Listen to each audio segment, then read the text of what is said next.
How does the soldier of today become the soldier of tomorrow? You see technologies now progressing to the point where it makes sense to put an exoskeleton on the battlefield. Imagine if we could replace all the small arms projectiles with one. If the soldier has a rifle, he has the same capability as an M1 Abrams tank. Cloaking is essentially invisibility. I think you can think of many possibilities where you're out in the battlefield and you'd like to not be seen.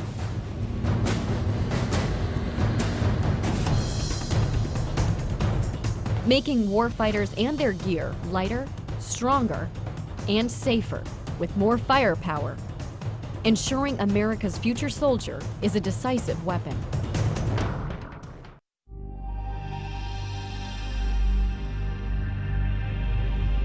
There are so many tasks within the Army that we ask soldiers to do every day that are heavy lift tasks, that are sustainment, that are long-term marches. And if we can provide something that makes what they do every day easier or allow them to do it for a longer period of time without physically getting exhausted, it helps them on the battlefield. Whether it's advanced sensors, whether it's running faster, to be able to carry a heavier load for a longer distance, a device that knows you, that can learn you, and if it needed to, it knows how you walk, so maybe it takes you back.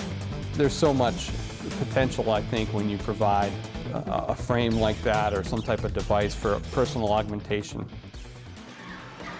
One of the issues we've been looking at to distribute the load effectively or to help the soldiers carry load is the idea of the wearable robots or the exoskeletons.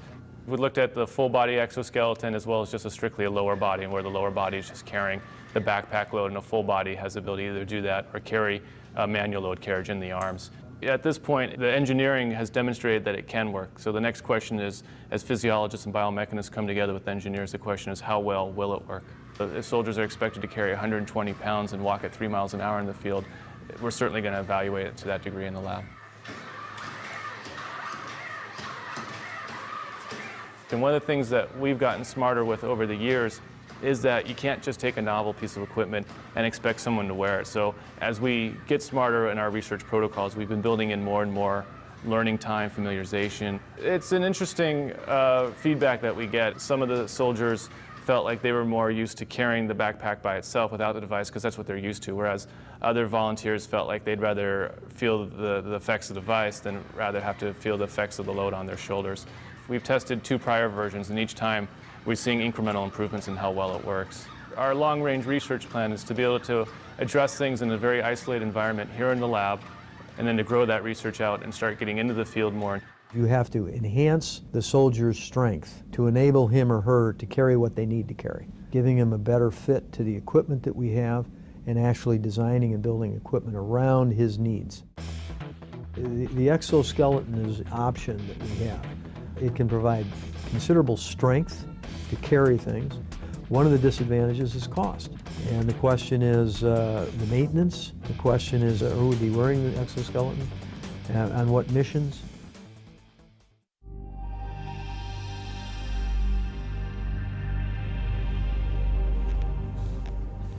While soldiers need strength and endurance on the battlefield, there are times when they also need stealth. Camouflaged uniforms can help soldiers move undetected when the mission calls for it. In the future, a revolutionary new technology might even make the soldier invisible. If I were to make myself invisible to you, what I would do is I'd get a cloak. And the cloak would consist of a cylinder that I would put around me. What would happen is the light coming from the wall back there would hit the back of the cloak, come around, and then go right to you. So you would see basically right through me. With metamaterials and the new kinds of materials that we are developing, we are able to control light as never before. It's like a whole new ball game.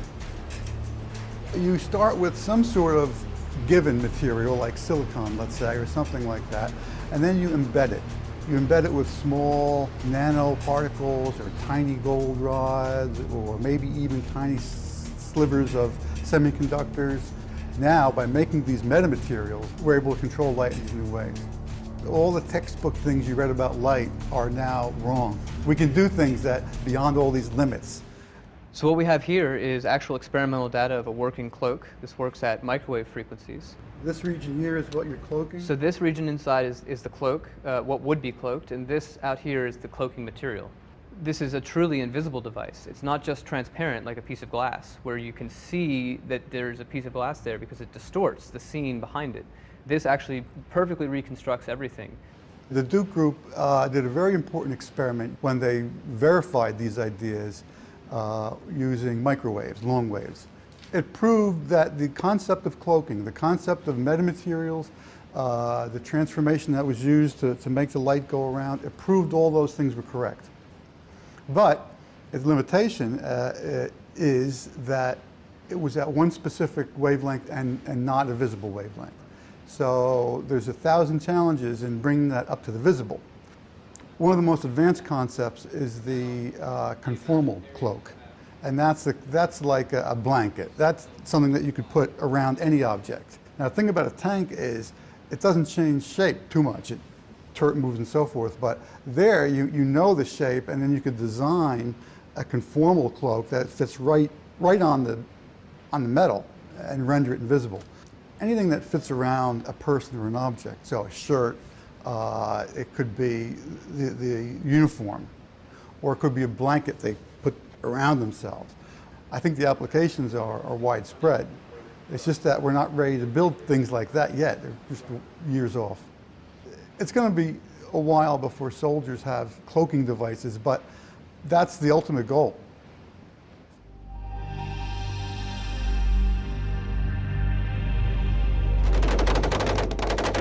Imagine if we took, all the small arms projectiles that the Army uses now, and we hand one small arm projectile to the soldier, okay, with one weapon system. Just imagine what that would do for the Army if we could do that. And imagine a projectile 10 to 20 times more powerful than anything used by today's soldier. To get that bigger bang, Army researchers are trying to develop a new kind of explosive, using what they call disruptive energetic materials. Currently, we're exploring materials that you normally would not consider to be explosives, such as nitrogen or hydrogen or carbon monoxide. These are materials that we're planning on putting in the Army capabilities within 15 to 20 years, so far-term research. They're testing the use of lasers as a possible way to trigger the awesome explosive potential of these exotic materials. We're also working on materials that have what we call dial yield performance. That is, the soldier himself could decide what type of performance level he wants out on the field, where you could have one explosive doing the job that we have several explosives doing right now. The soldier would be able to control that effect in the future. You could potentially use that round against an armored vehicle to destroy it. Take it to the far extreme, we could also have non-lethal capability into that round by just understanding and controlling those materials. This is a whole new class of materials that if we do it correctly, it's a game changer. So one of our other challenges is being able to hit the target every time. That's our future vision. Every time the soldier pulls the trigger, he hits the target. So our focus is developing the technologies that will allow those precision-guided munitions to be produced at a very affordable cost. For the shoulder launch systems, we're looking at literally shrinking the capability that you would get out of a tank or an artillery round today into something that a soldier could launch from his shoulder. Another huge challenge for us is engaging targets in urban environments between buildings. So a system like this would allow him to shape that trajectory to fly up and over and actually come back into the reverse side and then tailor the effect, the warhead effect itself.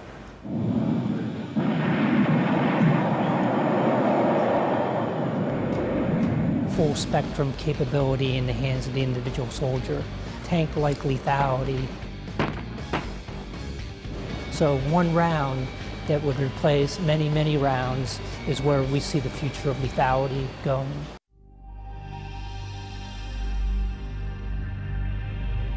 Soldiers of the future will also be more connected, sharing vital information with their unit and other sources, using powerful electronic tools to get the right data at the right time. You have to limit the information to what the soldier needs to function. Situational awareness will be coming to him from sensors. He has to have his own sensors. Just getting into a good position, over. We've got to make sure not only soldiers can talk to each other by voice comms and by messaging. On top of that, you've got to communicate with all the different sensors on the battlefield. This includes everything from the unmanned aerial vehicle to unmanned ground vehicle, so something you might kick out into a building before you enter. If you're carrying something like the any kind of ground soldier system, hopefully we can get that down to a smartphone. Like when you want soldiers A and B to go to place C, like, you know, just go up to them and grab them and shove them over there. Well, that's the team leader's technique, right? When a platoon leader wants somebody to go somewhere, he can drive what's called a chem light on the screen. That tells them instantly where to go. So when a platoon leader wants two squads to maneuver, you know, kind of around building X and the other one to come up to the front of building X. So with the screen, hopefully, it'll just be able to say, you here, you there. You give him the information that he needs in terms of where he has to go, who is with him, how, you know, what you should look out for on this road, what's the experience.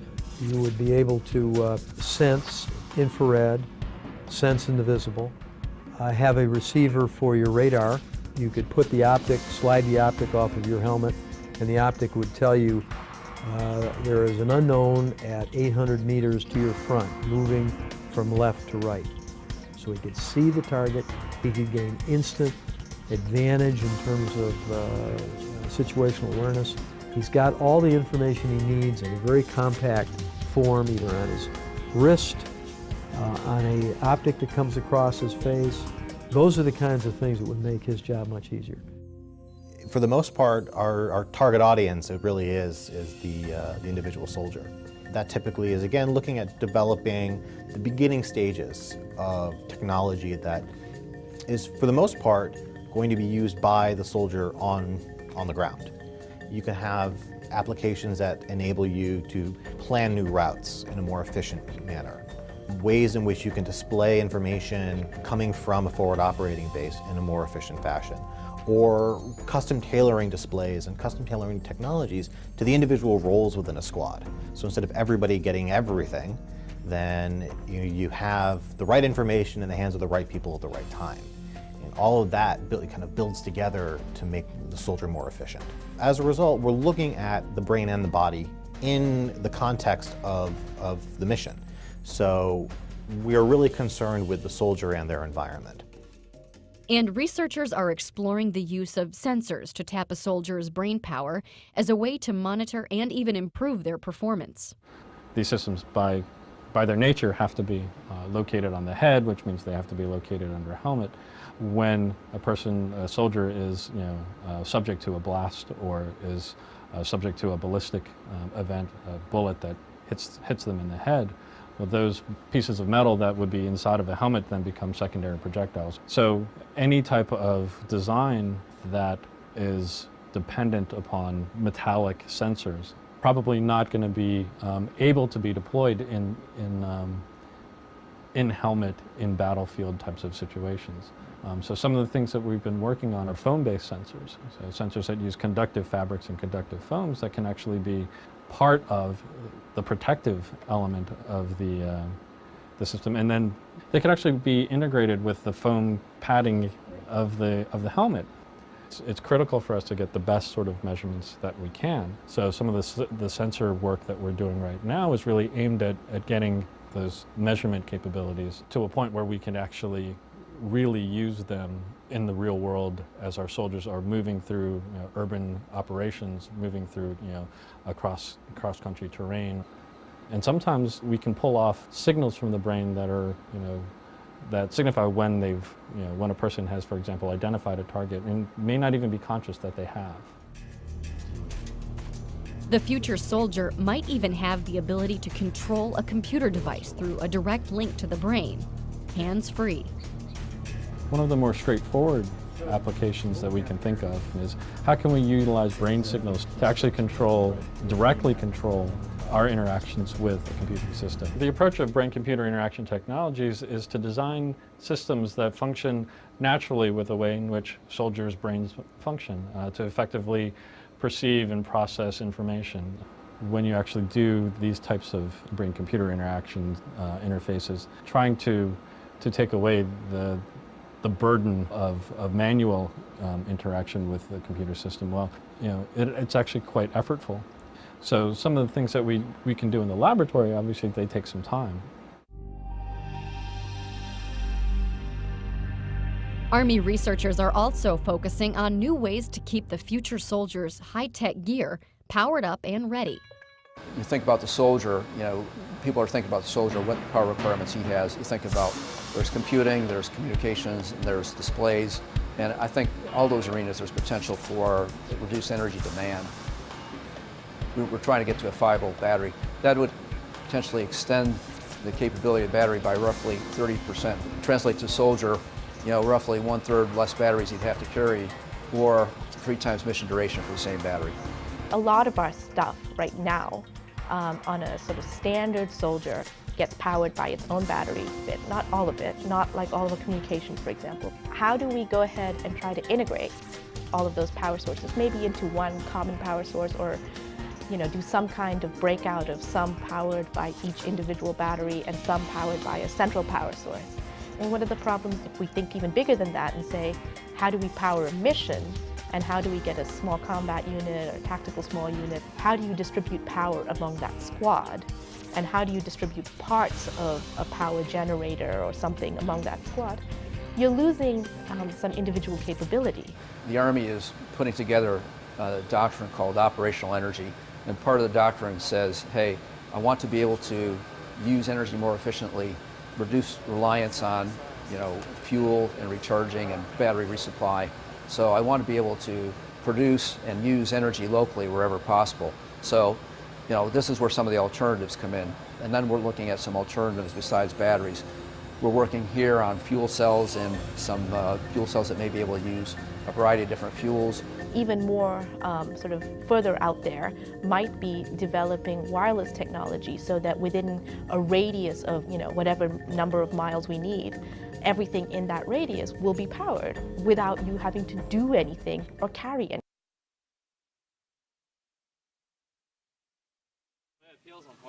One of the things we realize is that the soldier is not a person who can carry any weight you want to put on his back. A person has limits in terms of his endurance.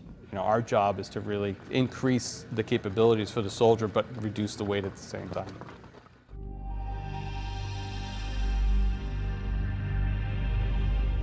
From the science and technology point of view, it's a total ground-up development effort at headgear design.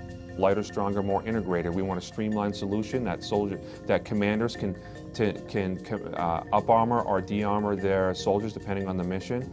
Lightweight materials that are not going to induce near or short-term injuries to the neck and back. Lighter materials for improved mission performance, and just the overall streamlined system. We're looking at the balance and the center of gravity of the helmet from the biomechanical point of view, and then to go along with that, we're taking a look at the weight of the helmet, obviously, to reduce soldiers' load. We're investigating some new heads-up display technologies, more particularly see-through heads-up display. You have that micro display, it's a solid piece of equipment, and it reduces your field of view. So we're looking at technologies that will help open up that field of view and give the soldier more peripheral vision. Soldiers are experiencing a lot of wounds to the face due to secondary blast odor effects, whether it be glass, rocks. The different communities are looking for some sort of lower face protection that they can add on if they want to. If you want to be able to protect against every single threat that's out there, you're going to have a 10-pound helmet, which is not going to be good for the soldier. Not only for their situational awareness, but the short term, they're being able to accomplish their mission. Long term, possibly long-term disability or injuries.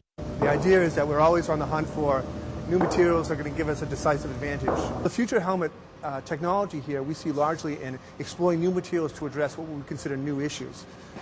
Rifle protection, blast resistance.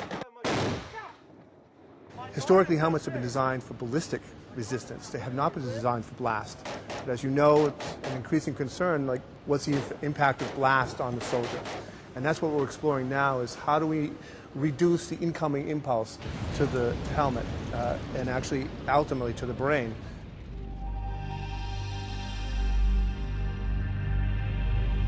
What we find is the enemy picks the areas where we're most weak. And one of the areas that we're weak is the protection of an individual soldier. We have armor that we put on our soldiers right now that are rigid and stiff, not very comfortable for them to wear. We'd rather have all flexible, conformable armor. There's always a desire to engineer conformal, flexible, comfortable armor. And any additional tools we can come up with to help in that pursuit is going to be beneficial. A shear thickening fluid means you have very small particles dispersed in a liquid. So these are very small, very hard, smooth, spherical particles. And what's really interesting about this is by volume, is over 50% solids. So over 50% of this is solid glass. If I take a stick here and very slowly go in and out of the fluid, I can kind of go in and out. But if I jam it in there, I can't penetrate into the fluid. We saw this material, saw this as an opportunity to perhaps exploit it for military application. Our body armor that we wear right now is composed of fabrics like this. It's a plain woven Kevlar fabric, great ballistic protection. Now if I take the same fabric and I add the shear thickening fluid to it, it kind of acts like a glue that kind of holds together the yarns and fibers, does not permit them to slide past each other. So when I engage it with the awl, its only option for getting through is to break Kevlar. It's not going to let things slide out of the way, and you're just not strong enough to break Kevlar by hand with a tool. So I get that great puncture protection with something that's still nice and flexible. The heavy lifting is still done by the fabric. You need a high performance fabric in there. This is just altering the way the fabric is interacting with the thread. You're not going to see the fabric disappear and be replaced by purely fluid. It's because we're taking ballistic fabrics and treating them to give them puncture resistance. We can actually make a body armor material that has both puncture resistance and ballistic resistance. This technology primarily is addressing the soft part of the armor. So potentially, if it's designed properly, we could look at reducing the weight or the thickness of the vest. And because of the unique properties of this material, it gives us a lot of opportunities to really tune performance and potentially get us into doing things like creating extremities protection for the arms, the legs, the groin. This is basic research at this point, 5, 10, 15 years. And in fact, as we continue to learn more about the material, we might discover a completely new direction that will lead us down a different path. And soldiers are playing a key role along that pathway by providing a unique blend of feedback on behalf of the future soldier. An HRV is a human resource volunteer. We go and recruit these soldiers out of their schoolhouse, and we just tell them what we are about, tell them that they can come here and just be volunteers for certain programs that we have. Typical cycle, we can have anywhere from 25 to 33 volunteers, depending on how many studies are going on. They're each here for approximately 90 days each. The first time we went in, they brought us to 5,000 feet, back down, and then they brought us up to 11,500 feet. And then we sat in there for a good half an hour just to see if everybody was okay with it, no one was getting sick or altitude sickness. They put a tube in your mouth, and then they tell you to breathe, and then breathe in heavily, breathe out heavily, in and out. When they first came, they started talking about how this is going to help people on deployments and everything, and I thought it'd be really beneficial to my brothers and sisters in arms that we could help them out in the future. We're really just beginning to understand the relationships, all the intermingling relationships between the brain and the body and the environment. The nice part about virtual environments, immersive virtual environments, is you can control every aspect of the environment. You as the experimenter know exactly what variables you're manipulating, but at the same time creating a very realistic, immersive, again, sense to the soldier. Enemy down. All right, moving into the building. We could measure a soldier's ability to walk toward or away from targets. We could measure how quickly they respond to situations, or how quickly they make decisions between potential targets. So we can use these data to construct kind of models of soldier performance. Enemy down. So a piece of technology can have a load associated with it if it distracts you, if it requires your attention periodically. The goal, of course, is to have it complement the soldier in a natural way. It all comes down to capabilities. It all comes down to requirements. It all comes down to what does the soldier need on the battlefield and what makes sense. What we like to do is we like to lay out the long-term vision. But when we see the golden nugget, the potential game changer, we introduce that much quicker into the force. I like to think imagine. And right now we're what if in many other fields too. So that's a very important part of what we do. And then of course you have to back it up by reality. And sometimes, you know, reality is just a blade of a guillotine, cutting your idea right, the head right off it. But every once in a while the ideas work out.